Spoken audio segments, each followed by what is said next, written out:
Hi, my name is Lauren Shane, and I'm currently a junior accounting major.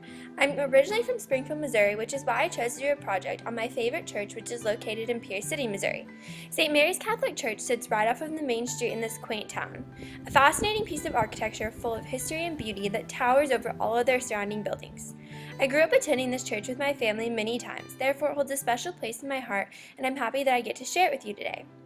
Catholic Irish, German, and Polish railroad workers who moved to this area around 1870 created the congregation itself. Around this time, it was not uncommon for Catholic dioceses to have multiple churches in the same area that segregated based on their original cultural descent. The original charter of St. Mary's Church was given to the German immigrants who requested their own parish.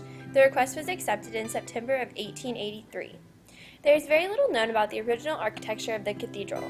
We know that the church was built with the Romanesque style in mind, and plans to build the church began in the late 1890s to beginning in 1900s.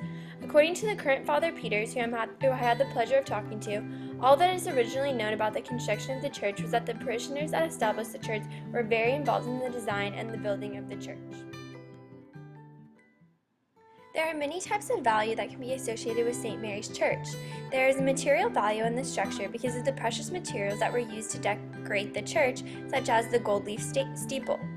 The altar is also decorated with valuable gold and marble elements. St. Mary's Church is obviously an icon for religious value in this area.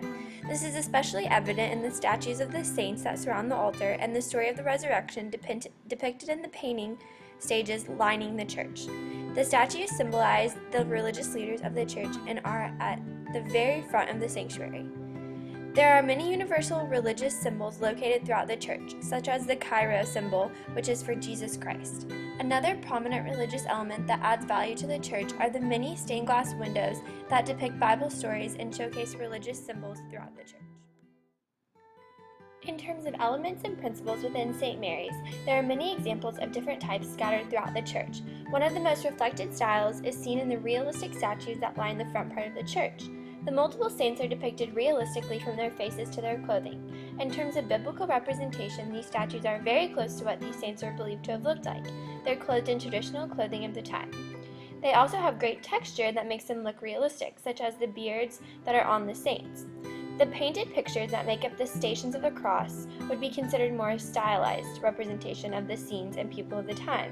These stylized scenes are representative of biblical stories, but are not entirely faithful to the scenes that are actually portrayed. Another element that is prominent within St. Mary's are the three-dimensional shapes, especially evident in the lighting of the church. One of the most interesting examples of iconology to me was the placement of the Sacred Eucharist at the center of the altar space, with a mural of the Virgin Mary behind it.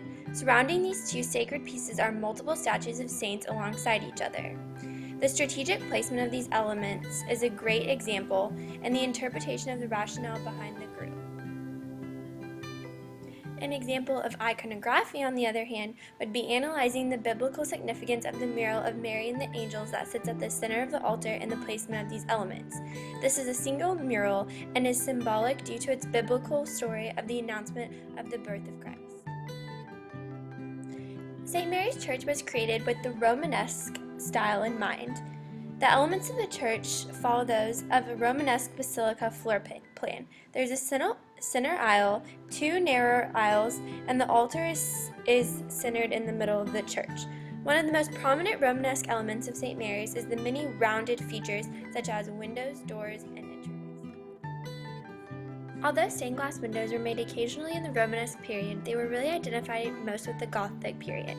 Due to the amount of stained glass used in St. Mary's, I believe that the Gothic style influenced the artists when adding these elements to the church. These pieces are beautiful representations of religious symbols and Bible stories. At the center of the rose window lays a very popular Catholic symbol of the Lamb of God with a flag that symbolizes Christ's victory of death and his resurrection.